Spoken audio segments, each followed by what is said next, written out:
Mientras hacemos espacio para que se una a nosotros, es que entremos también a ese espacio, más allá de las palabras, dentro de nosotros mismos, y eso haremos. Por favor, apaguen sus móviles y cualquier aparato que pueda hacer ruido, e intégrense a este lugar, vibrante, tranquilo y lleno de vida. Edgar estará aquí en un momento.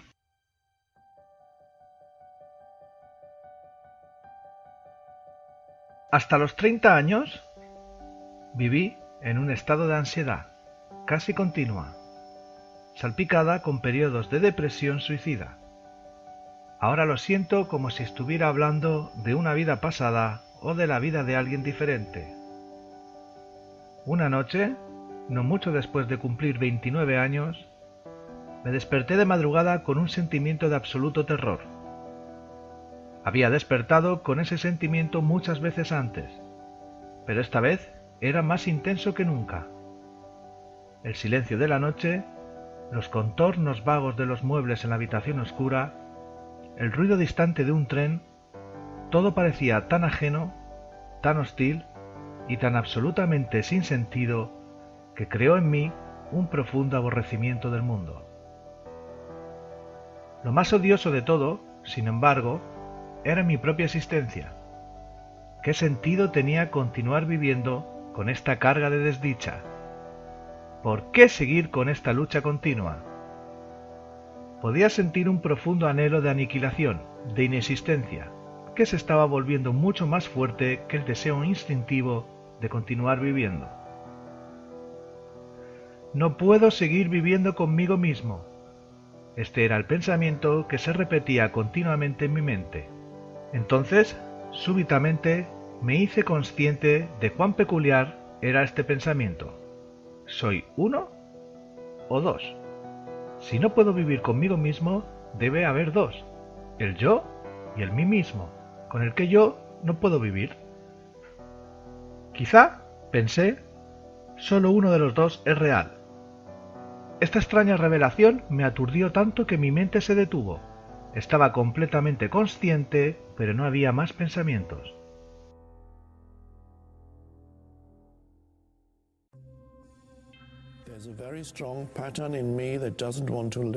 Hay un patrón muy fuerte en mí que ya no quiere vivir, y es muy difícil lidiar con ello.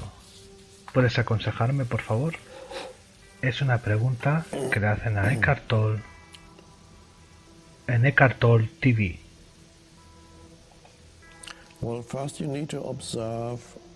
Bueno, primero debes observar si hay negatividad ahí.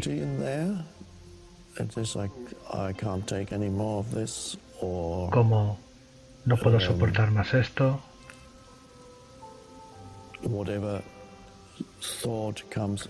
o cualquier pensamiento que aparezca cuando sientes que no quieres vivir más. No puedo soportarlo más. Ya tuve suficiente. En otras palabras, ¿es un patrón de resistencia que todavía es egoico? ¿Porque las cosas no están saliendo como quieres que salgan? O tal vez haya un cansancio de la vida, existencia percibida por los sentidos, situaciones y cosas así. Tal vez un aburrimiento. No estás aquí, así que no puedo pedir que expliques exactamente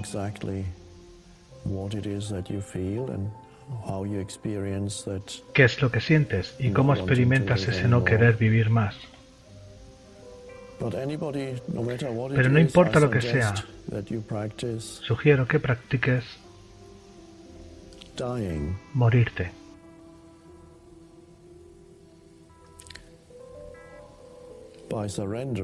Rindiéndote completamente al momento presente.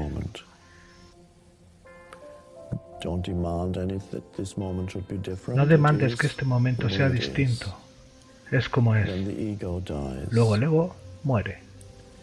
En vez de cometer suicidio, recomiendo fuertemente la redención. Es mucho más efectiva. Morir antes de morir. ¿Las situaciones todavía tienen el poder de inducir negatividad en ti? ¿Las situaciones todavía tienen el poder de hacerte infeliz? Eventos, situaciones, la gente. ¿Es por eso que no quieres vivir más? Eso no es redención. Intenta rendirte y mira a ver qué pasa. Lo que significa no quejarse más sobre nada. Mental, aceptación completa de este momento tal cual es. Inclusive el pensamiento, no quiero más esto, o lo que sea, es una resistencia a lo que es. No la necesitas. Entonces, si sientes el tirón de la muerte, que muera ahora. Ese yo hecho por el hombre, el ego, permite que el ego muera. Ríndete completamente a lo que es y mira a ver qué pasa. Puedes encontrar repentinamente la paz que sobrepasa todo entendimiento.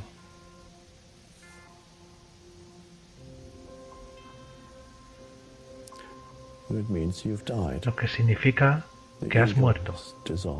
El ego se ha disuelto.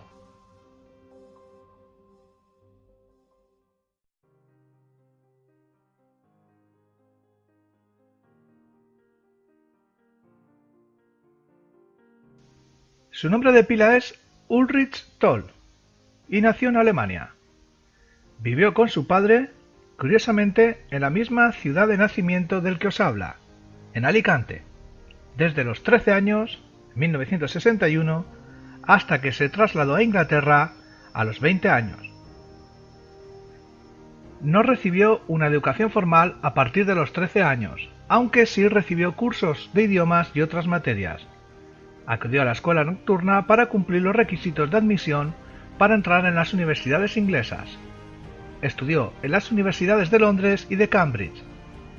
Tras pasar por algún templo budista en Glastonbury a los 29 años, Toll experimentó lo que él considera una transformación espiritual que marcó el principio de su labor como consejero y maestro espiritual.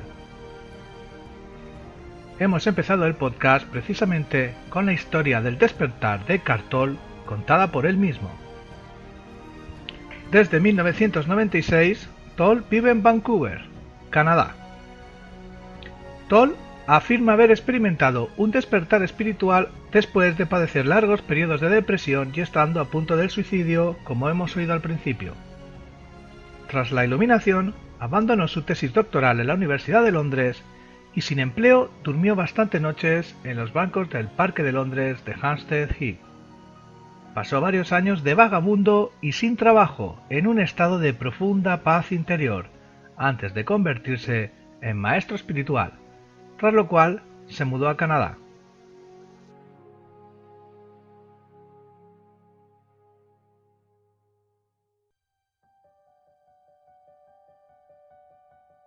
Seguimos con el despertar de Eckhart Tolle. Nos habíamos quedado con aquella extraña revelación que la aturdió. ¿Recordáis? ¿Soy uno o dos? Hasta que su mente se detuvo. Él sigue narrando lo que ocurrió. Después me sentí arrastrado hacia lo que parecía un vórtice de energía. Al principio era un movimiento lento y después se aceleró. Me sobrecogió un intenso temor y mi cuerpo empezó a temblar. Oí las palabras «no te resistas a nada», como si fueran pronunciadas dentro de mi pecho. Sentía como si me arrastrara un vacío. Sentía que el vacío estaba dentro de mí en lugar de afuera. De repente ya no sentí más miedo y me dejé caer en aquel vacío. No recuerdo lo que pasó después. Me despertó el canto de un pájaro en la ventana. Nunca había oído un sonido así antes. Mis ojos aún estaban cerrados y vi la imagen de un diamante precioso. Sí, si un diamante pudiera producir un sonido, sería así. Abrí mis ojos. La primera luz del amanecer se filtraba por las cortinas. Sin ningún pensamiento, sabía que hay mucho más en la luz que aquello de lo que nos damos cuenta. Aquella suave luminosidad filtrándose a través de las cortinas era el amor mismo. Mis ojos se llenaron de lágrimas. Me levanté y caminé por la habitación. La reconocía y sin embargo sabía que antes no la había visto verdaderamente. Tomé cosas, un lápiz, una botella vacía, maravillándome ante la belleza y la vivez de todo. Aquel día caminé por la ciudad en total asombro por el milagro de la vida sobre la tierra, como si acabara de nacer a este mundo. En los 5 meses siguientes viví en un profundo estado de paz y embelesamiento ininterrumpidos. Después, esta condición disminuyó algo en intensidad o quizá me pareció porque se volvió mi estado natural. Podía funcionar todavía en el mundo, aunque me daba cuenta de que nada de lo que hiciera podría añadir algo a lo que ya tenía. Sabía, por supuesto, que algo profundamente significativo me había ocurrido, pero no lo entendía en absoluto. Solamente varios años después, luego de haber leído textos espirituales y de haber pasado tiempo con maestros, me di cuenta de que lo que todo el mundo buscaba ya me había ocurrido a mí. Comprendí que la intensa presión del sufrimiento aquella noche debió haber forzado a mi conciencia a retirarse de su identificación con aquel ser infeliz y profundamente temeroso, identificación que es en últimas una ficción de la mente. Esta retirada debió ser tan completa que este ser sufriente y falso se derrumbó inmediatamente, como cuando se le quita el tapón a un juguete inflable. Lo que quedó después fue mi verdadera naturaleza como el eterno presente que yo soy, la conciencia en su estado puro, anterior a la identificación con la forma. Más tarde aprendí también a entrar en ese reino interior, ajeno al tiempo y a la muerte, que había percibido originalmente como un vacío y a permanecer completamente consciente. Viví en estados de arrobamiento y santidad tan indescriptibles que incluso la experiencia original que acabo de describir palidece en comparación. Llegó un momento en el que por un tiempo no quedó nada de mí en plano físico. No tenía relaciones, ni empleo, ni hogar, ni identidad socialmente definida. Pasé casi 2 años sentado en los bancos de los parques en un estado de intenso gozo. Pero incluso las experiencias más bellas vienen y se van. Más fundamental, quizá, que cualquier experiencia es la corriente subterránea de paz que no me ha abandonado desde entonces. A veces es muy fuerte, casi palpable, y los demás la pueden sentir también. En otras ocasiones, está en alguna parte en el fondo como una melodía distante. Después, la gente venía ocasionalmente a mí y me decía: «Quiero lo que usted tiene. ¿Puede dármelo o mostrarme cómo lograrlo?» Y yo decía: «Usted ya lo tiene, solo que no puede sentirlo porque su mente hace demasiado ruido». Esta respuesta creció después hasta convertirse en el libro El poder de la hora. Sin darme cuenta, tenía una identidad externa de nuevo. Me había convertido en un maestro espiritual. YouTube está lleno de mensajes increíbles de Eckhart Tolle y la historia de su despertar en decenas de páginas. De verdad que no he podido llegar a la fuente original.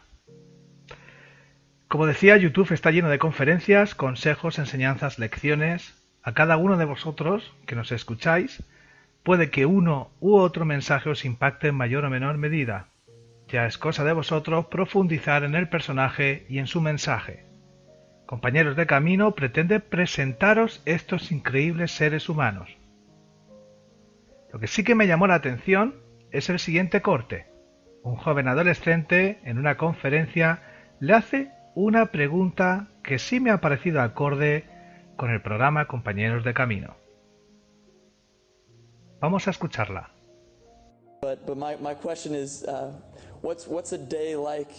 Pero mi pregunta es, ¿cómo es un día en la vida de Kat?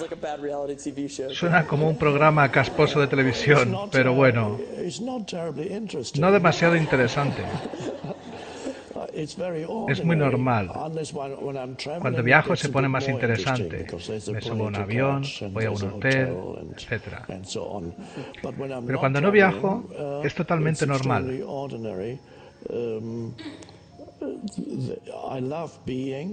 Amo ser. Por eso siempre hay tiempo para estar en silencio o caminar en la naturaleza. Tengo la mala reputación de no respetar los plazos.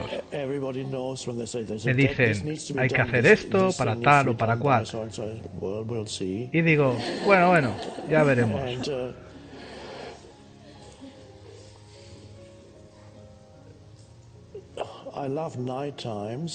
Me gusta estar despierto toda la noche, así que me quedo hasta la 1:30 o 2 de la madrugada. Y duermo cerca de 5 horas.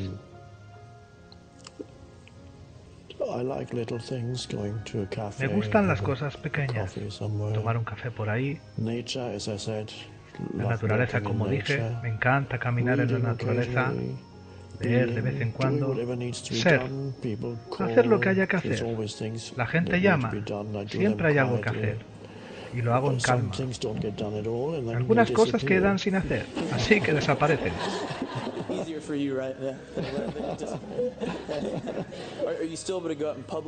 ¿Aún puedes caminar por la calle?, le preguntan. Eso es interesante. Salgo, generalmente, con una gorra de béisbol, que nunca me gustó en realidad, pero hace años que la uso. Porque amo la privacidad. Me encanta ser invisible, estar en un cuarto y observar lo que hay, sin otro cuerpo que sepa que yo estoy ahí.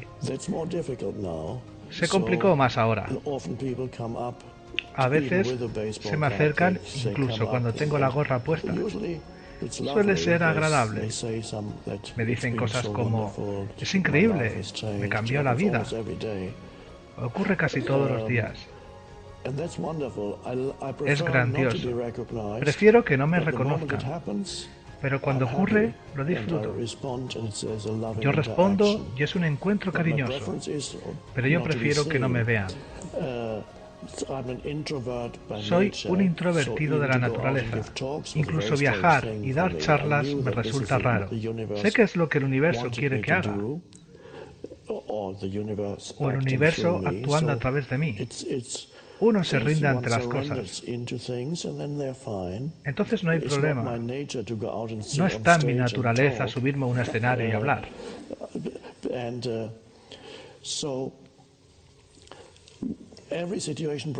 Cada situación tiene sus desafíos. Perder la privacidad y eso podríamos verlo como un reto.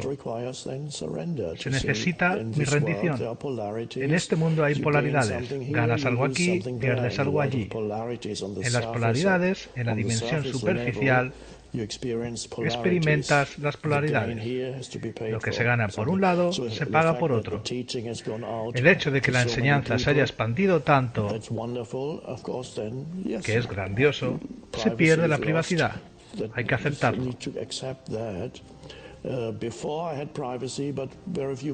Antes yo tenía privacidad, pero la enseñanza le llegaba a muy pocos. Daba talleres en los 80 y a principios de los 90.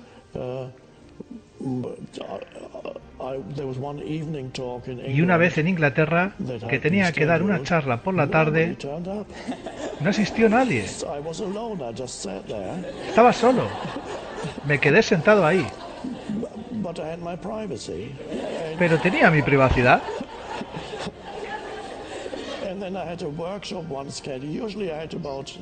Generalmente iban 7, 10, 12 o 15 personas en los talleres cortos. En otra ocasión me programaron un taller de fin de semana, sábado y domingo. Solo asistió una persona. Estaba esperando en la puerta. Y le dije, bueno, hagámoslo. La enseñanza no llegaba a mucha gente, pero yo tenía mi hermosa privacidad. Así que, así es un día mío. Sencillo. No vivo en un ashram. Muchos maestros espirituales viven en ashrams, rodeados de personas que van así. Eckhart está ahora haciendo el gesto de reverencia de forma irónica.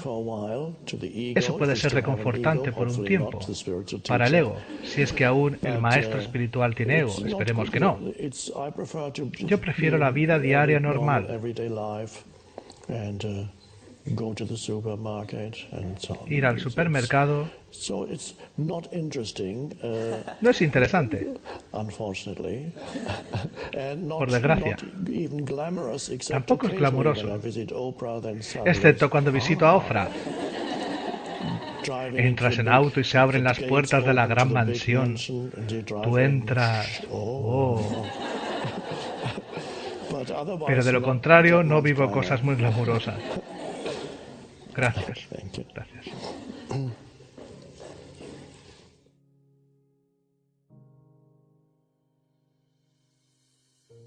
Eckhart Tolle no está alineado con ninguna religión o tradición en particular.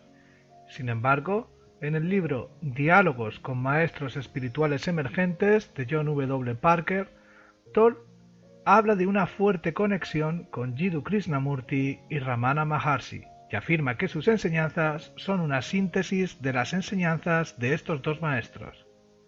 Además, sostiene que escuchando y hablando con Barry Long comprendió las cosas más profundamente. Las influencias a las que se hace referencia en El Poder de la Hora son los escritos de Meister Eckhart Advaita Vedanta, un curso de milagros, el sufismo y la poesía de Rumi, así como la escuela Rinzai del budismo zen. El libro también interpreta frases de Jesús recogidas en la Biblia. Dentro de la comunidad espiritual e intelectual existen algunos detractores de su obra, que la consideran una copia de los grandes libros escritos por los grandes maestros espirituales. En mis manos, ahora mismo, tengo el libro El Poder de la Hora, en su 20ª edición. En la portada, un texto, a modo de aviso, que dice: más de 5 millones de ejemplares vendidos. Y abajo, una frase de uno de los próximos compañeros de camino, Deepak Chopra, en el cual dice: uno de los mejores libros publicados en muchos años. Cada frase resuena a verdad y poder. Terminamos aquí el podcast de Compañeros de Camino dedicado a Eckhart Tolle, dando como siempre las gracias al equipo de producción de Compañeros de Camino, a las músicas que han sonado en la ambientación de este podcast como Unity de Raúl Fernández, Sunrise piano de Dizzy Music, Universe de Raúl Fernández, Daydream de Mark Teicher, The Aim de Sidney Poma y Between Worlds de Roger Subirana. Soy Juanma Fernández y esto es Compañeros de Camino. Gracias por escucharnos y nos oímos en el siguiente podcast. Antes, un último mensaje de Eckhart Tolle.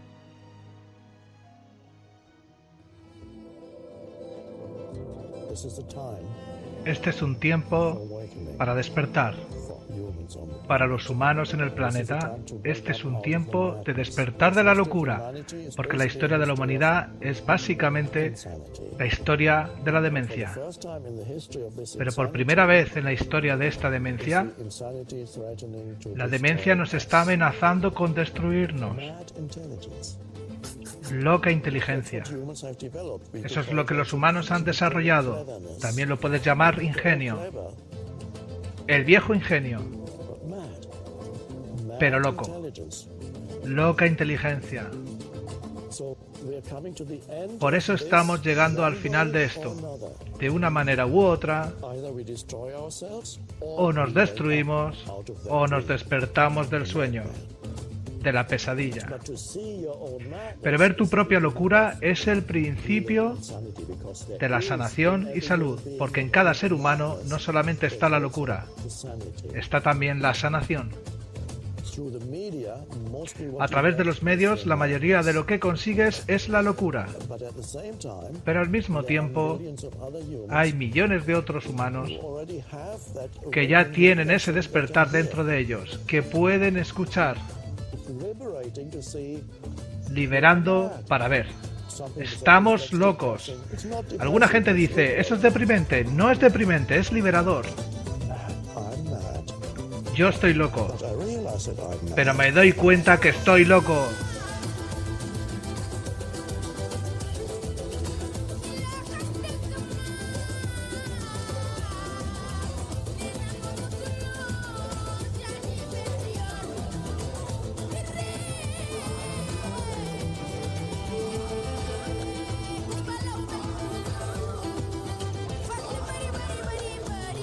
Esta última parte es extraída del documental Un salto de gigante.